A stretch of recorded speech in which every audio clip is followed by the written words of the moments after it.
Assalamualaikum warahmatullahi wabarakatuh. Perkenalkan, nama saya Sohamina dengan NIM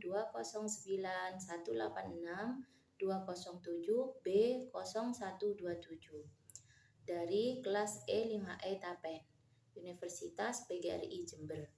Video ini saya buat untuk memenuhi tugas UAS mata kuliah Pengelolaan Pengembangan PAUD dengan dosen pengampu Ibu Ratnasari Dwi Adi Chandra, SPD MPD. Video ini saya akan membahas tentang pengelolaan kegiatan pengembangan anak usia dini. Pengelolaan kegiatan pengembangan anak usia dini. Menurut Mulyasa 2005-20, manajemen atau pengelolaan merupakan komponen integral dan tidak dapat dipisah dari proses pendidikan secara keseluruhan. Alasannya, tanpa manajemen tidak mungkin tujuan pendidikan dapat diwujudkan secara optimal. Dalam hal inilah tumbuh kesadaran akan pentingnya manajemen dalam mengatur pendidikan dan pengajar untuk membantu melaksanakan pengajaran yang sesuai dengan tujuan pendidikan. Sistem dan fungsi pengelolaan anak usia dini. Sistem pengelolaan PAUD.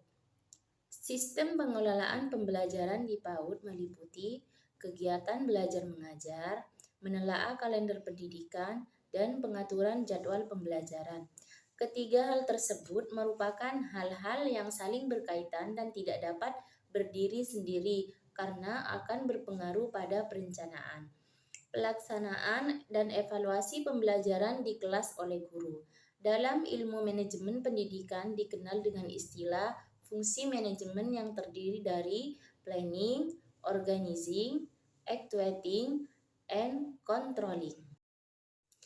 Fungsi manajemen dalam proses pendidikan meliputi yang pertama, perencanaan, yang kedua, pengorganisasian, yang ketiga, pengarahan, 4, motivasi, 5, menggerakkan, 6, memberi perintah, 7, pengkoordinasian, 8, penganggaran, 9, hingga pengawasan dan pengontrolan.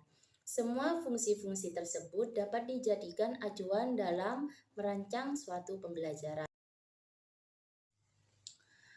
Prinsip pengelolaan pembelajaran. Prinsip pengelolaan menurut Bafadal 2004-34 meliputi pembagian tugas atau job description, yaitu penempatan seseorang sesuai dengan kemampuan dan keterampilan yang dimiliki.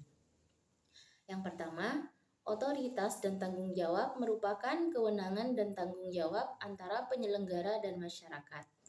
Yang kedua, disiplin dapat melaksanakan tugas dan kewajiban dengan proporsional dan profesional. 3. Penghargaan dan sanksi merupakan motivasi dan pengendalian dalam melakukan pekerjaan secara lebih profesional. 4. Inisiatif, kemampuan yang dimiliki oleh seluruh pihak baik tindakan maupun ide atau gagasan dalam penyelenggaraan program. Yang kelima, fleksibilitas, artinya lentur dengan kondisi lingkungan, sasaran atau kebutuhan belajar, waktu dan tempat, biaya, dan guru atau pendidik. Misalnya, antara lain dapat dilihat dari penyelenggaraannya yang disesuaikan dengan kebutuhan belajar, kondisi dan situasi belajar setempat. Penyelenggaraan pembelajaran tidak harus sepenuhnya disampaikan secara tatap muka, secara rutin di ruang kelas seperti sekolah formal, tetapi lebih dalam bentuk kegiatan belajar, tutorial, dan mandiri. Pengelolaan pembelajaran di PAUD, RA atau TK. Pengelolaan pembelajaran anak usia dini yaitu keseluruhan proses pendayagunaan semua sumber daya manusia maupun bukan manusia dalam rangka mencapai tujuan institusional pendidikan prasekolah. Program kegiatan belajar merupakan kata lain dari kurikulum yang digunakan di PAUD sebagai acuan dalam penyelenggaraan pembelajaran. peranan manajemen atau pengelolaan yang baik sangat diperlukan dalam penyelenggaraan suatu lembaga pendidikan. Menurut Trade dalam Bafadal 2004, 2 menjelaskan bahwa ada 5 peranan administrasi atau manajemen dalam penyelenggaraan PAUD, yaitu yang pertama, mempermudah anak usia dini dalam mengembangkan dan melaksanakan program belajar permainan yang sangat edukatif bagi anak didik. Yang kedua, mempermudah pengelola anak usia dini untuk menilai perkembangan lembaganya dalam mengemban misi sebagai lembaga pendidikan prasekolah. 3. Membuat semua fasilitas anak usia dini dalam kondisi siap pakai. Yang keempat, menciptakan suasana anak usia dini selalu tertib, teratur, dan bersih sehingga dapat membuat anak-anak selalu merasa senang apabila bermain-main di dalamnya. Yang kelima, meningkatkan efisiensi dalam penggunaan semua fasilitas sekolah. Selanjutnya, pelaksanaan kegiatan pengembangan di lembaga PAUD. Pelaksanaan kegiatan pengembangan diawali dengan kegiatan pembukaan, inti, istirahat, dan penutup. Selain itu, untuk mengembangkan konsep pembelajaran melalui bermain, maka ada tahap kegiatan pengembangan bermain di PAUD, yaitu yang pertama, bermain eksploratoris, yang kedua, bermain energetik, yang ketiga, bermain keterampilan, yang keempat, bermain sosial, yang kelima, bermain imajinatif. Prosedur pelaksanaan kegiatan pengembangan pendidikan anak usia dini meliputi yang pertama, peserta didik. Persyaratan bagi peserta didik untuk dapat menjadi anggota dari kelompok bermain adalah yang pertama, usia 2-4 tahun dengan jumlah minimal 10 anak. Yang kedua, anak usia 5-6 tahun yang tidak mendapat kesempatan masuk di taman kanak-kanak dengan jumlah minimal 10 tahun. Peserta didik anak usia dini memiliki hak-hak untuk belajar melalui bermain yang meliputi pertama, mendapatkan mainan yang sama. Yang kedua, bebas bereksplorasi dengan alat permainan sesuai dengan peraturan. Yang ketiga, mendapatkan bantuan belajar apabila mengalami kesulitan. Yang keempat, memanipulasi objek permainan dengan benar. Selain hak peserta didik, anak usia dini juga memiliki beberapa kewajiban, yaitu menerapkan alat permainan apabila selesai bermain, menggunakan alat permainan dengan benar. Selanjutnya, berbagi dan bergantian dengan teman. Yang terakhir, mentaati ketertiban dalam bermain. Prosedur yang nomor 2 yaitu pendidik. Pendidik anak usia dini harus memiliki beberapa kualifikasi sebagai berikut. Pertama, kompetensi pedagogik. Yang kedua, kompetensi kepribadian. Yang ketiga, kompetensi profesional. Yang keempat, kompetensi sosial. Prosedur yang ketiga yaitu pengelola. Pengelola hendaknya memiliki kualifikasi sebagai berikut. 1. Pendidikan minimal SLTA atau sederajat.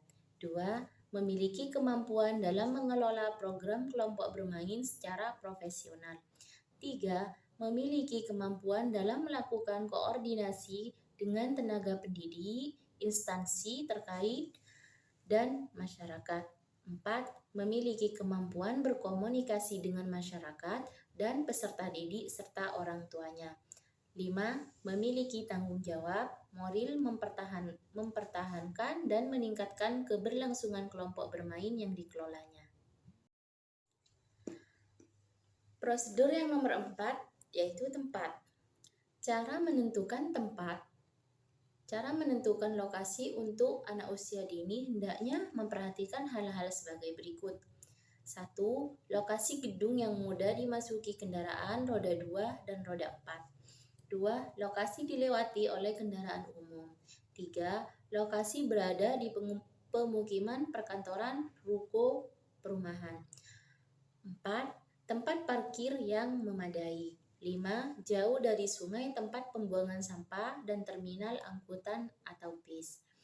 6. Dekat dengan tanaman. 7.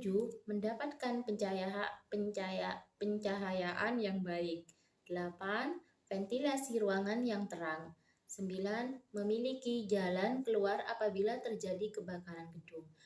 Yang terakhir, desain ruangan yang sesuai dengan kebutuhan bermain anak. Prosedur yang kelima yaitu waktu. Waktu adalah modal kerja yang harus dihargai. Seorang pengelola harus menghitung jam efektif bekerja dan jumlah total hari kerja untuk menentukan segala hal. Waktu belajar untuk anak usia dini biasanya 2 jam sehari, sedang di TPA bervariasi. Ada TPA yang menyediakan layanan insidental atau per jam, paruh, hari, atau sehari penuh. Prosedur yang terakhir ialah administrasi. Administrasi PAUD secara umum terdiri dari aspek-aspek administrasi sebagai berikut. Yang pertama, administrasi program pembelajaran. Yang kedua, administrasi pengelolaan kegiatan. Yang ketiga, administrasi keuangan. Yang terakhir, administrasi kepegawaian. Sekian video yang saya buat, semoga bermanfaat. Kurang lebihnya mohon maaf. Wassalamualaikum warahmatullahi wabarakatuh.